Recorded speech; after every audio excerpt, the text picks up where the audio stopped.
ये त्रिकुटी जिसके अंदर में आ गई तो मान लीजिए कि वह ईश्वर के बहुत ही बड़े प्रिय हो गए। और साधना आंदोलन का यह त्रिकुटी आयामी जो है, इसका प्रसार करना हम निश्चित कर लेते हैं और करना शुरू कर देते हैं तो निश्चित ही जो है विश्व स्तर पर मानव मन की उग्रता जो है यथाशीघ्र जो है शांत हो जाएगा और लक्ष्य को प्राप्त करने में हम बड़ी ही तेजी से अग्रसर हो जाएंगे और लक्ष्य प्राप्त करने में थोड़ा सा भी हमारा समय नहीं लगेगा। हम हवन कर रहे हैं, हम जप कर रहे हैं और जप कर रहे हैं, हवन कर रहे हैं, तो आखिर उसका परिणाम हमारे सामने दिखाई क्यों नहीं दे रहा है? यह प्रारंभिक की स्थिति जो है साधना आराधना उपासना का, अभी हम जो बात कर रहे हैं क से शुरू किया गया है ताकि हम अनुष्ठान करें, तो अनुष्ठान करने के क्रम में जो है क छोड़ दें और ज्ञ पर पहुंच जाए तो निश्चित ही जो है हम किसी न किसी क्या कहा जाएगा अज्ञानता में हम चल रहे हैं और वह हमें फलदायी नहीं सिद्ध हो सकता है। इसलिए साधना आराधना उपासना को जड़ से हमको पालन करना चाहिए, समझना चाहिए। तो मनुष्य के भीतर जो सोया हुआ देवता जो है, तो उस देवता को जगाने के लिए और धरती पर स्वर्ग को उतारने के लिए यह हमारा जो आंदोलन है साधना, यह बहुत बड़ा एक विद्या है, सार्थक विद्या है और सफल विद्या है। और यह जो है जहां कहीं भी प्रभाव में दिखाई दे रहा है तो आपको देखा जा रहा है, आप उस व्यक्ति के अंदर में देख रहे हैं उसका विचार भाव कर्म बहुत अच्छे होते जा रहे हैं।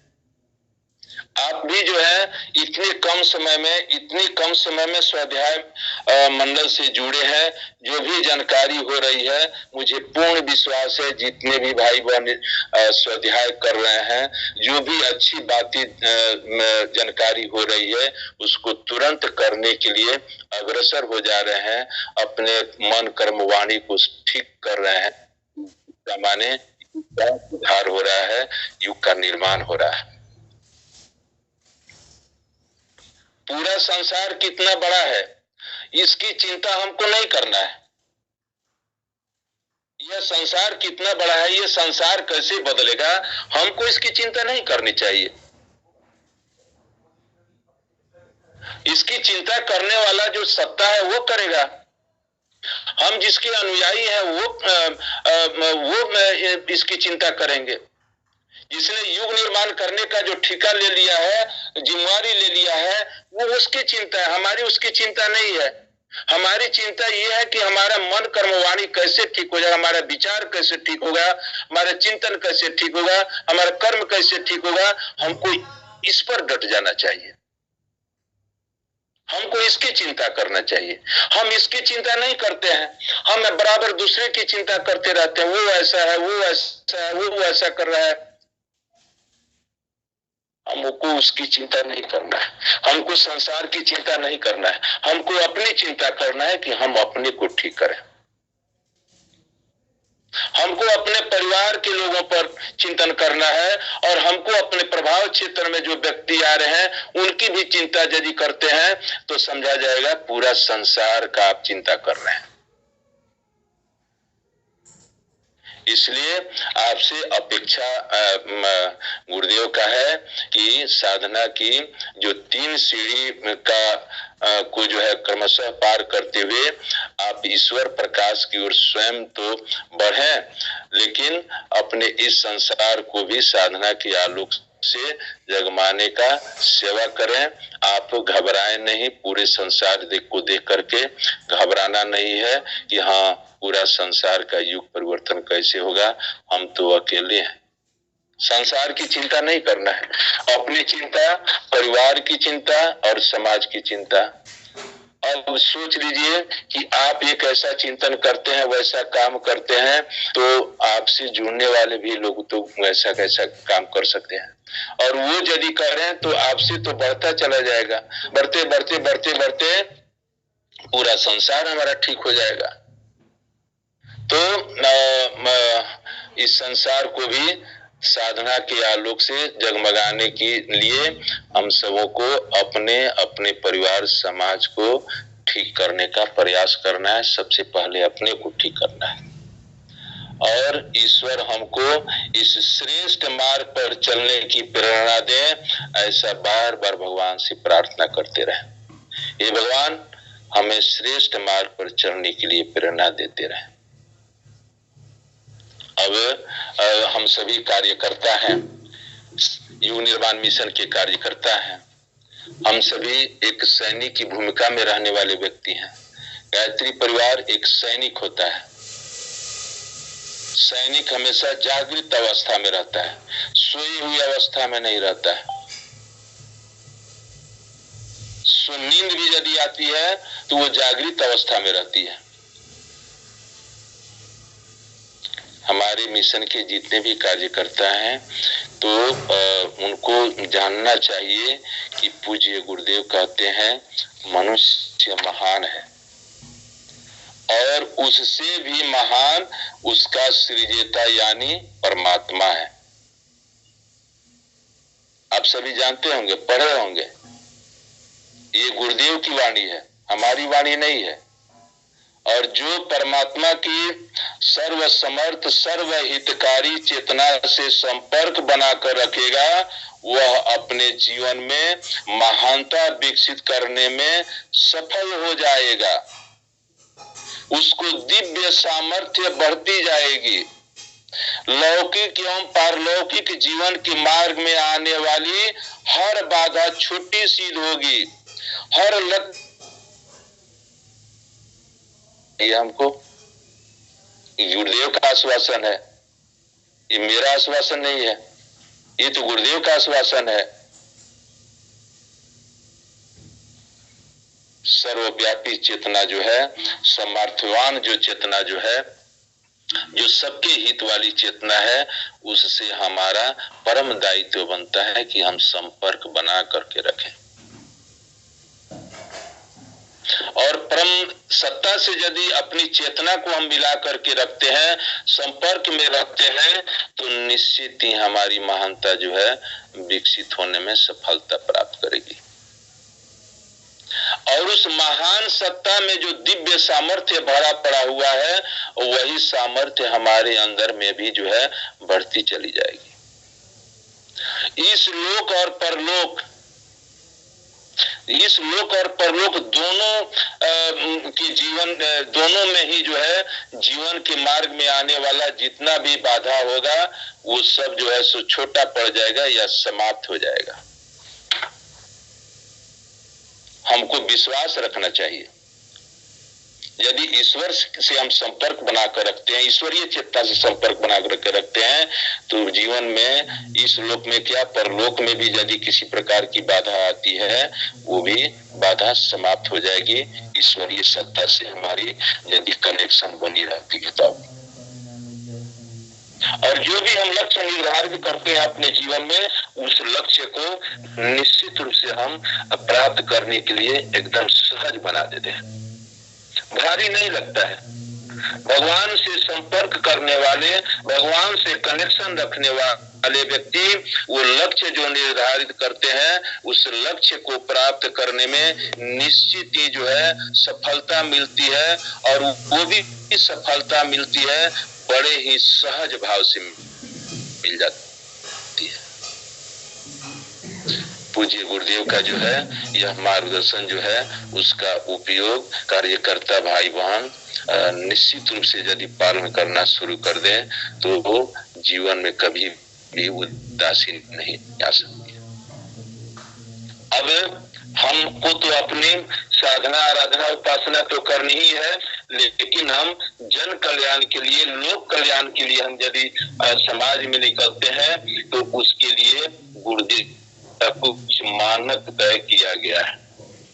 कुछ बात जो है, बिंदु जो है, उस पर गुरुदेव ने अपने शिष्यों को कहा है कि इसको हमको मान करके, लक्ष्य रख करके चलना चाहिए। गुरुदेव कहते हैं हमारा लक्ष्य है कि हम स्वयं को तथा अपने प्रभाव क्षेत्र में आने वाले व्यक्तियों को आदर्शों के अनुरूप जीवन जीने की प्रेरणा निरंतर देते रहेंगे। ये हमारा पहला कर्तव्य होता है।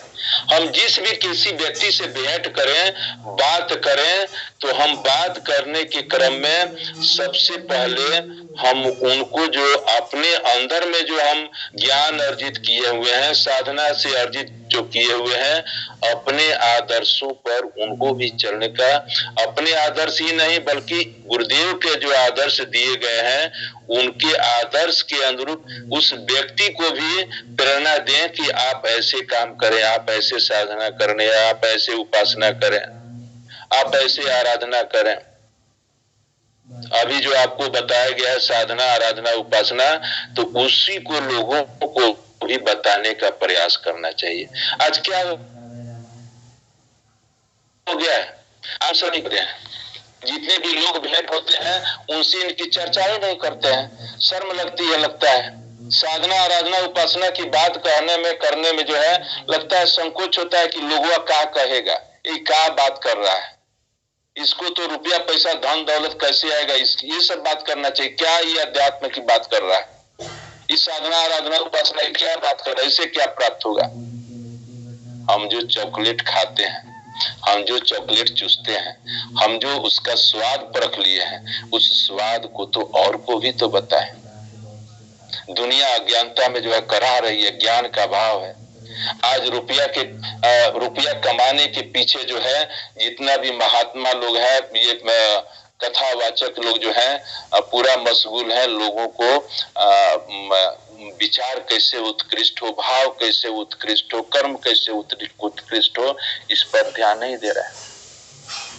अभी आप सबने जाना कि हमारा युग निर्माण मिशन जो है, गुरुदेव जो आदर्श अपनाए हुए हैं, गुरुदेव जो प्रेरणा जो देते हैं, शायद किसी के पास यह सूत्र नहीं है जैसा सूत्र गुरुदेव ने दे दिया है, जैसा प्रेरणा गुरुदेव ने दे दिया है, जैसा आदर्श गुरुदेव ने दे दिया। इसलिए हमारा लक्ष्य जो है, गुरुदेव के आदर्श जो दिए गए हैं उसके अनुरूप जीवन जीने के लिए लोगों को निरंतर प्रेरणा देते रहना चाहिए। यानी प्रचार प्रसार आप जब भी करने जाते हैं तो आप चर्चा में जो भी बात उठाएं, वह चर्चा जो है हमारा आदर्श जो है उसी का हम चर्चा करें। विषय जो भी हो सो युग निर्माण मिशन का ही विषय होना चाहिए, साधना का ही, आराधना का ही, उपासना का ही विषय होना चाहिए। प्रथम हमारा यही काम होना चाहिए। हम साधना, आराधना, उपासना से जो है लोगों को जोड़ने का काम करेंगे। हमारा मुख्य रूप से विषय यही होना चाहिए। और इस काम को यदि हम फैला दिए, लोगों को प्रेरणा दे दिए, लोगों को करने के लिए प्रेरित कर दिए, समझ लीजिए कि 7 आंदोलन जो है गुरुदेव का पूरा हो गया। और साधना, आराधना, उपासना का यदि प्रचार प्रसार हम करना चाहते हैं तो उसका विषय और क्रियाकलाप पहले हम लोगों को चुन लेना होगा, और उसकी उपयोगिता की जो है जांच पहले हमको अपने ऊपर कर लेना होगा। साधना, आराधना, उपासना जो है पहले इसका जांच अपने में पालन करके कर लेना होगा, तभी हम दूसरे को कह सकते हैं, दूसरे को प्रेरित कर सकते हैं। अन्यथा हम करने के लायक नहीं है, दूसरे को प्रेरित करने के लायक नहीं है। आप स्वयं से यह प्रश्न पूछिए ना, आप स्वयं से पूछिए कि यह चर्चा जो है, यह क्रियाकलाप जो है लोगों के चरित्र, चिंतन, व्यवहार को ऊंचा उठाने में सहायक हो सकेगा? क्या उन्हें आदर्शों के अनुरूप जो है जीवन जीने की प्रेरणा दे सकेंगे? तो इसमें उत्तर क्या आएगा? हाँ। यदि हाँ में यदि प्रश्न आता है तो उन्हें अवश्य यह जो बात कहा जा रहा है, साधना आराधना उपासना को करना चाहिए। पहले अपने में उतार लेना होगा, तब हम दूसरे को प्रेरणा देंगे, तो वह व्यक्ति जो है उस आदर्श को मानने के लिए तैयार होंगे। तोता तो रट लेता है, रटते रटते तोता आत्मा राम बोला, सीता राम बोला, तो रटा करके तो बुलवा देते हैं, लेकिन वो बेचारे क्या जाने आत्मा राम क्या है, सीता राम क्या है, राधे श्याम क्या है, वो क्या जानते हैं। इसलिए कर लेना होगा, उसका उपयोग पहले अपने में कर लेना होगा, तब हम उसका भाव समझ जाएंगे, उसका आदर्श समझ जाएंगे, तो लोगों को जो प्रेरणा देंगे तो वह भी निश्चित रूप से प्रेरित होकर के आपके बताए मार्ग पर चलना शुरू कर देगा। और यदि नहीं में प्रश्न मिलता है कि लोगों का चरित्र चिंतन जो है, व्यवहार जो है ऊंचा उठाने में आप सहायक नहीं होंगे, कहते हैं कि ना हम सहायक नहीं होंगे, तो अपने चर्चा क्रियाकलाप में ऐसे परिवर्तन जरूर कर लें कि लक्ष्य पूरा करने में दिक्कत ना हो। ये वर्तमान की बात आपसे कही जा रही है। आप अपने मन में सोचते हैं कि हम यह बात लोगों को कहने के लायक नहीं है, लोगों का चरित्र चिंतन व्यवहार बदलने में हम सक्षम नहीं है, तो आप करके देखिए, साधना आराधना उपासना करके देखिए, तो आप में परिवर्तन होता है कि नहीं होता है, आप में वह शक्ति आती है कि नहीं आती है। तो पहला मानक जो है जानकारी के लिए, आप लोग सेवी हैं तो पहले आपको ये करना होगा, अपने में उतारना होगा। और दूसरा मानक क्या हो सकता है, साधना आंदोलन के लिए हमारा नारा है, सबको सद्बुद्धि, सबको उज्जवल भविष्य। जहां कहीं भी जाएं, आप जरूर यह बात कह दें अंत में, सबके लिए सद्बुद्धि, सबके लिए उज्जवल भविष्य। आप यज्ञ भी कराते हैं, आहुति भी यदि दिलवाते हैं, हवन यज्ञ यदि होता है, तो 1-2 मंत्र से 3 मंत्र से सबके लिए सद्बुद्धि, सबके लिए उज्जवल भविष्य की कामना करते हुए हम सभी गायत्री महामंत्र से 3 बार सस्वर बोल करके आहुति दें। कहीं भी हम यज्ञ करा रहे हैं या कहीं भी जाए, कोई भी बात बोलते हैं तो जन समूह में, तो हमको सबके लिए सद्बुद्धि, सबके लिए उज्जवल भविष्य की कामना करते हुए हम सभी गायत्री मंत्र बोलें या प्रार्थना करें। इस तरह से दूसरी बात जरूर लोगों के सामने हमको रख देना चाहिए। और जब आप प्रचार प्रसार करने निकलते हैं, तो प्रचार प्रसार करने के समय में आप ऋषि सत्ता के इस आश्वासन को जो है जन जन तक पहुंचाने का प्रयास कर रहे हैं। वह क्या प्रयास है जन जन तक पहुंचाने का, तो साधना कीजिए, जिससे भी मिलिए उनसे कहिए कि भैया आप साधना कीजिए। अनिष्ट जो आपके जीवन में आ रहा है, उस अनिष्ट से सुरक्षा के लिए आप साधना कीजिए। आपको यदि सुख सौभाग्य अपने जीवन में वृद्धि करना है, तो आप जो है साधना कीजिए। आपके जीवन में अनिष्ट नहीं आए तो आप साधना कीजिए। अपने जीवन में सुख सौभाग्य बढ़ाना चाहते हैं तो आप साधना कीजिए। तीसरी बात यह कहा जरूर कीजिए आप लोगों से। 3 बात आ गई। चौथा बात आती है उपासना साधना संबंधित जो सूत्र इस अभी जो बताया गया, तो और भी आप लोग साहित्य लेकर के पढ़ेंगे उपासना साधना के संदर्भ में, तो जो भी बात आप बोलेंगे वो सभी जितने भी हमको सूत्र गुरुदेव ने दिया है, वह विवेक सम्मत बात बोलेंगे। और विवेक सम्मत के साथ साथ हमारा युग निर्माण मिशन गुरुदेव जो है अध्यात्म और विज्ञान को समन्वय करके बात निकाले हुए हैं। तो विवेक सम्मत बात बोले और विज्ञान सम्मत बोले। रूढ़ी में थोपने वाली बात हम नहीं बोले, धीर तंत्र वाली बात हम नहीं बोले। हमको कोई भी बात यदि बोलना है, किसी के सामने यदि बात बोलना है, तो हमको विवेक सम्मत बात बोलना होगा और हमको विज्ञान से जोड़ करके बात बोलना पड़ेगा। अब आपको इन सूत्रों को जो है कुशलता से समाज के भिन्न भिन्न वर्गों के नर नारियों, इसलिए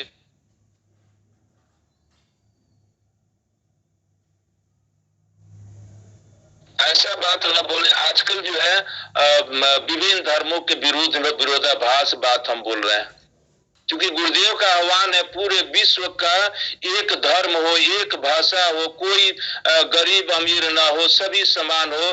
गुरुदेव की परिकल्पना है और उस गुरु के हम शिष्य हैं, तो हमको सबके लिए सद्बुद्धि, सबके लिए उज्जवल भविष्य की कामना करते हुए यह बात विवेक सम्मत बात बोलना चाहिए और विज्ञान सम्मत बात बोलना चाहिए, ताकि समाज में लोगों को यह न लगे, नर नारी को यह न लगे, या किसी भी धर्म संप्रदाय को लोगों को यह न लगे यह दूसरे धर्म संप्रदाय का व्यक्ति है, हम लोगों को उधर थोप रहा है।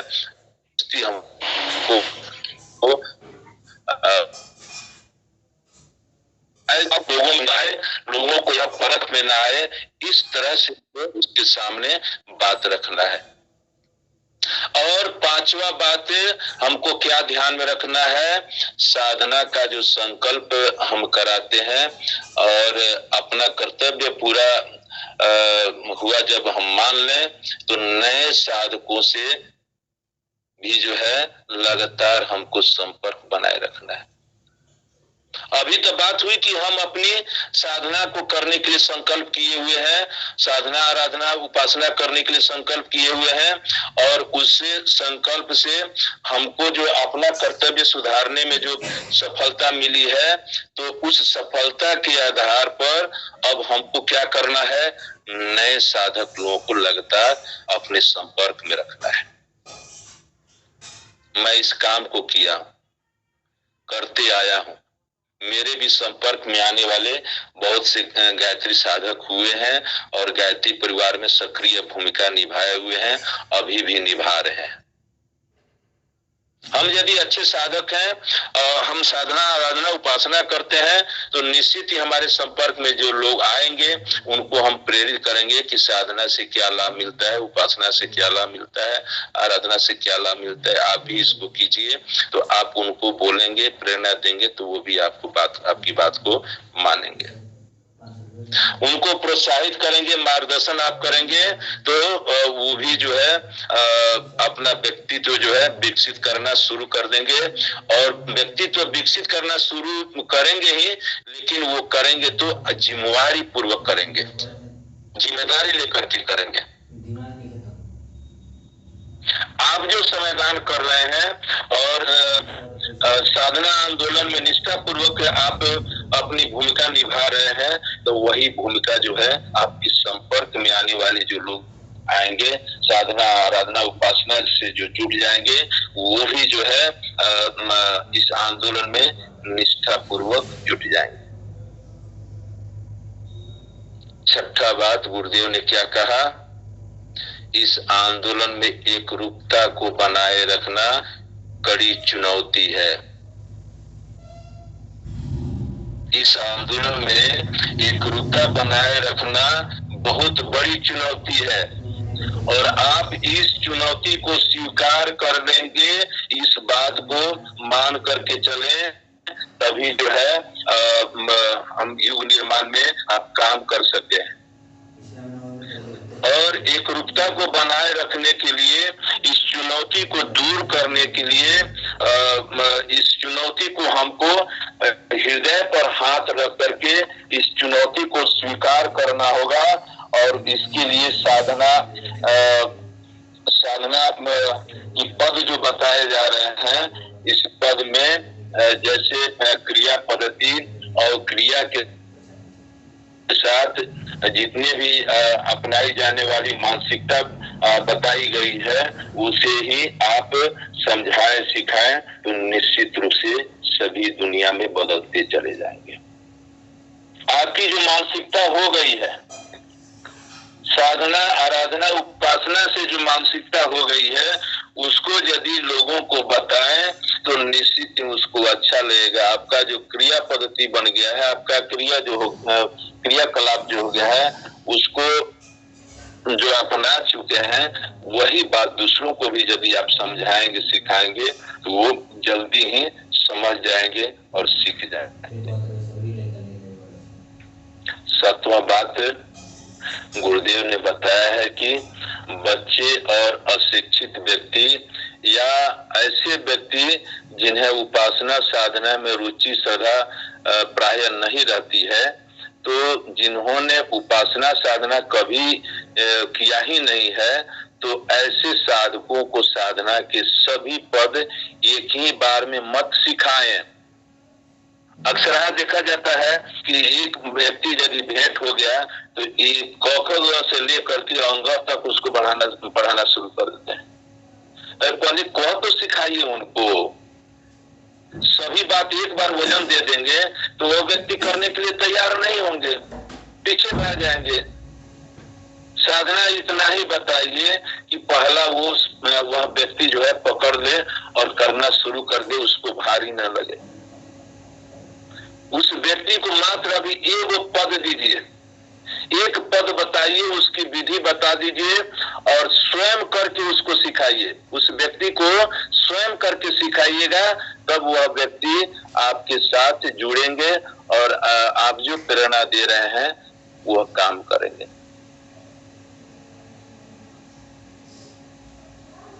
आप जो अपने अंदर में जो साधना आराधना उपासना किए हुए हैं और आपके समय विचार और भाव आप में जो आया है, उन्हें समझाइए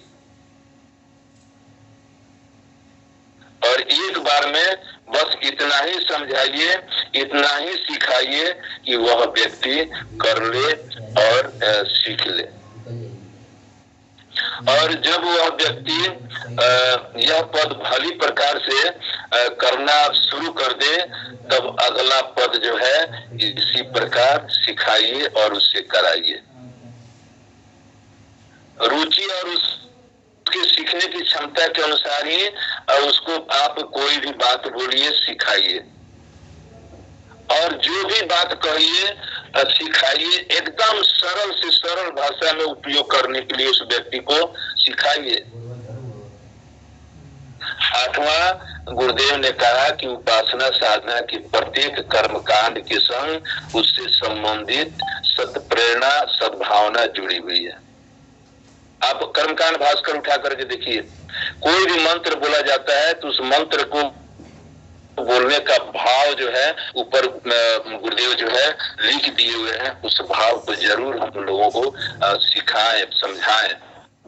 कर्मकांड जो है सिखाइए, लेकिन उससे कर्मकांड से जो सत्प्रेरणा मिलती है, सद्भावना मिलती है, उस सत्प्रेरणा को और सद्भावना को लोगों को जरूर बताइए।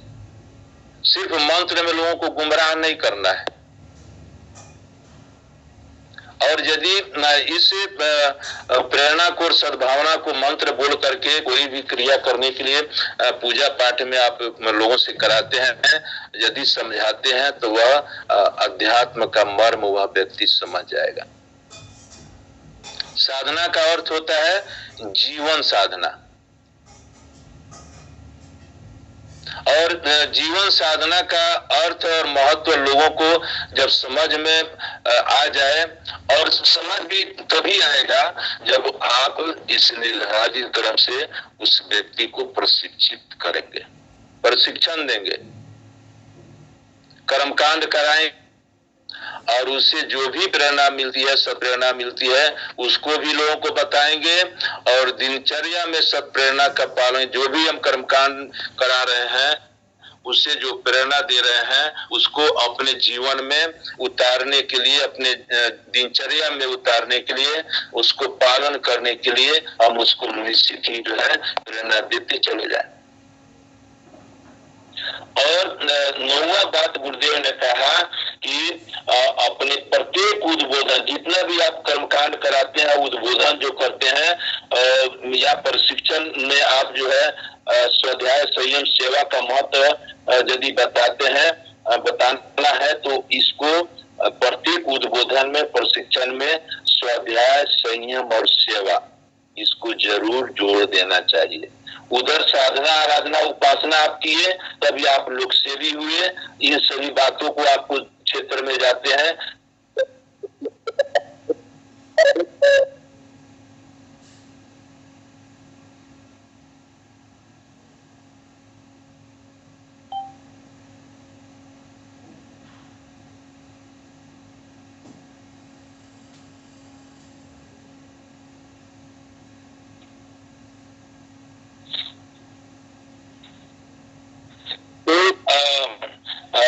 ये बात यदि हम बताना शुरू करते हैं तो निश्चित रूप से हमारा युग निर्माण कार्य जो है पूरा होता है।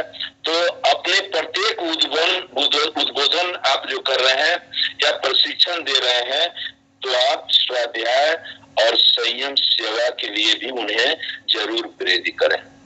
आप उधर क्या किए, अपने में आप साधना से जुड़ गए और पहले तो आप उपासना से जुड़े, भगवान के करीब बैठने का आप सोच लिए, और भगवान के करीब जब बैठना शुरू किए तो साधना करना शुरू कर दिए, और साधना करना जब शुरू कर दिए तो आराधना, यानी लोगों का आराधना, जीव का आराधना, समाज का आराधना, ये करना शुरू कर दिए।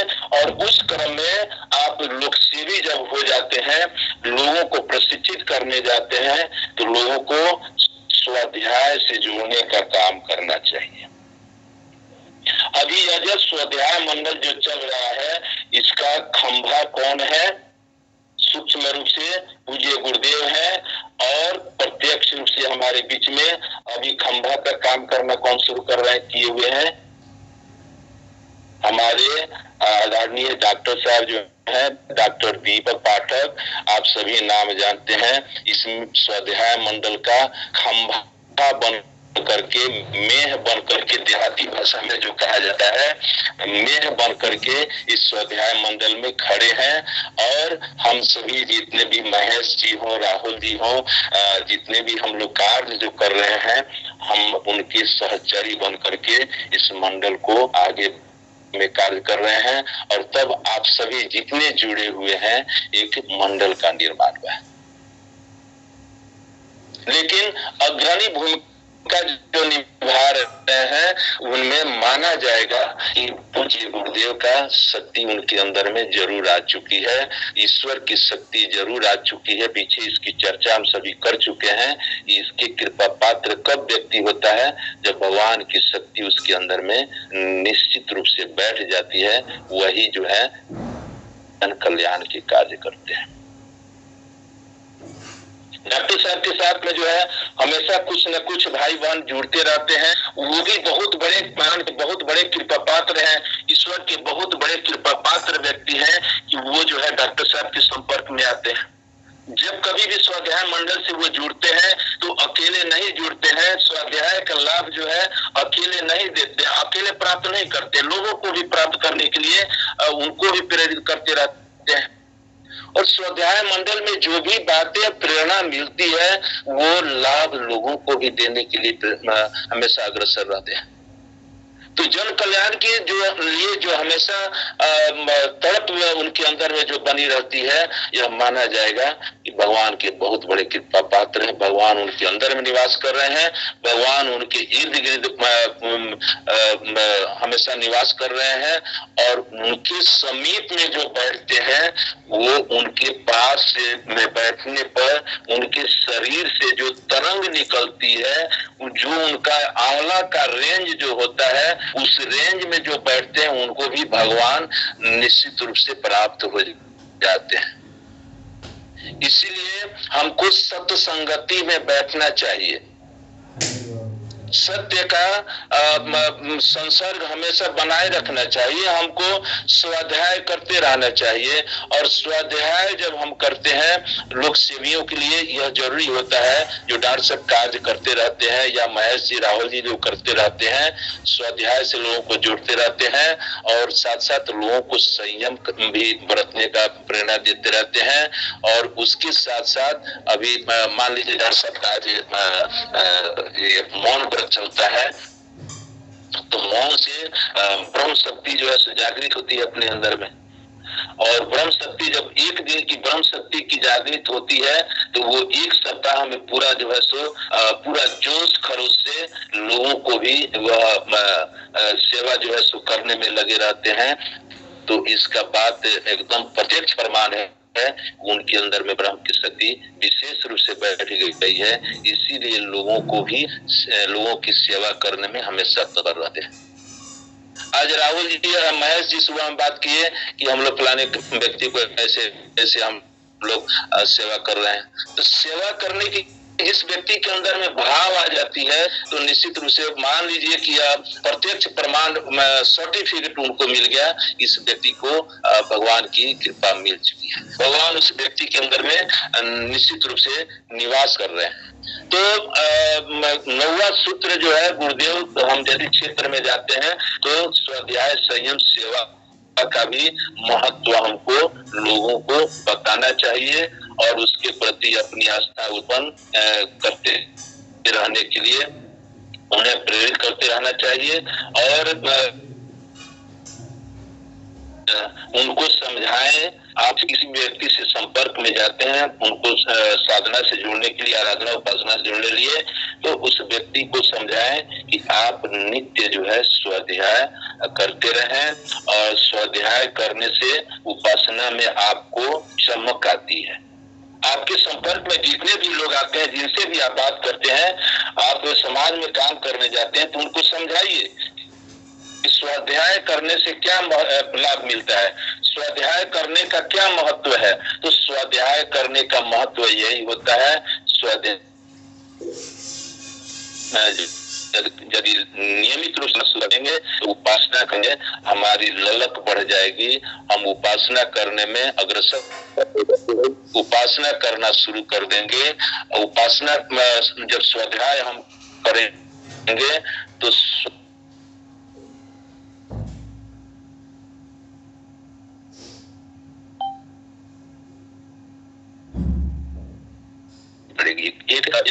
एक दूसरा बात उनको समझाएं, आप संयम का पालन अवश्य करें और संयम का पालन यदि आप नहीं करेंगे तो आपका उपासना जो है प्रभावशाली नहीं बनेगा और यदि आप संयम करना शुरू कर देते हैं तो आपकी उपासना जो है प्रभावशाली हो जाएगी। तो और तीसरा भी बात बताएं कि सेवा जब आप सेवा के संग जितने भी लोग जुड़ जाते हैं तो उपासना ईश्वर की निकटता का उनको अनुभव होना शुरू हो जाता है। सेवा के संग जुड़ी उपासना ईश्वर की निकटता का अनुभव कराता है। यह भी बात जरूर लोगों को हमको बताना चाहिए। और 10वां बात हमको क्या बताना चाहिए, कुल मिलाकर यूं कहें कि इस साधना आंदोलन का उद्देश्य जन जन को जीवन जीने की कला का प्रशिक्षण देना और अभ्यास कराना है। मूल रूप से यह 10वां आप संदेश उनको दें कि कहें कि उनको यह साधना आंदोलन का उद्देश्य जन जन को जीवन जीने की कला का प्रशिक्षण देना और अभ्यास कराना है। आप इस उद्देश्य को सदा ध्यान में रखें तो आपकी मान्यताएं जो है ठीक हो जाएंगी, आप आगे बढ़ते चले जाएंगे, अपने भी ठीक होंगे, परिवार भी ठीक होगा और समाज भी ठीक होगा। जो भी संपर्क में आएंगे वो अच्छे होते चले जाएंगे तो युग अवश्य बदलेगा, हम सुधरेंगे, युग सुधरेगा। अब इस मान्यता को ठीक करने के लिए फिर कभी आगे मौका मिला तो अब मान्यता पर हम बात करेंगे, विचार करेंगे। क्योंकि बहुत लोग जो है साधना, आराधना, उपासना, सेवा, स्वाध्याय, सेवा ये सब बात नहीं समझ पाते हैं। तो इसीलिए शुरू से जो है स्वाध्याय में इस बात को हमारे मन में है कि हम इसकी परिचर्चा करें। तो 9:15 हो गया, आप लोगों का 10-15 मिनट अधिक समय ले लिए, अब इसके आगे बढ़ाएंगे तो और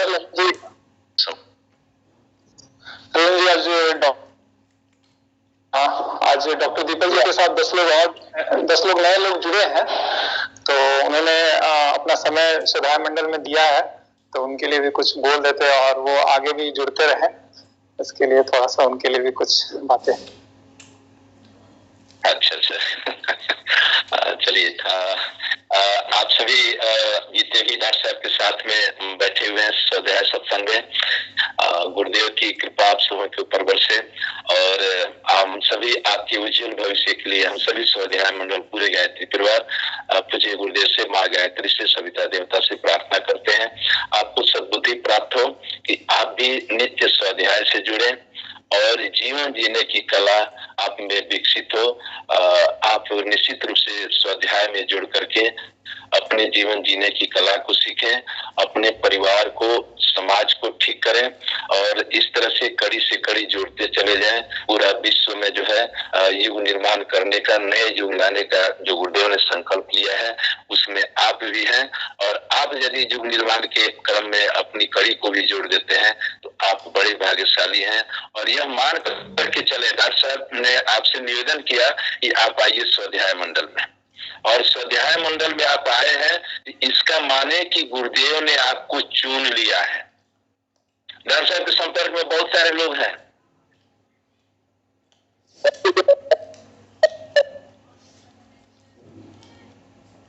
आपको ही क्यों बोले डॉक्टर साहब, इसका माने कि आप भगवान के बहुत बड़े कृपा पात्र हैं, गुरुदेव के चुने व्यक्ति हैं, महाकाल के चुने हुए भी हैं कि आप स्वाध्याय मंडल में जुड़े, आप गीतों को अपने मन कर्म वाणी में उतारने का संकल्प लिया। तो मैं आप सभी के उज्जवल भविष्य के लिए प्रार्थना करते हुए आप सबों का बहुत बहुत धन्यवाद, आभार। आप सभी इस स्वाध्याय मंडल में जुड़े, आप सबों के भी जीवन में खुशहाली आए, शांति आए, इस बात के साथ मैं निवेदन करूंगा। कोई और कुछ कहना चाहते हो तो आप उन्हें बोल सकते हैं, धन्यवाद ज्ञापन कर सकते हैं। जी बहुत बहुत धन्यवाद ललन जी। और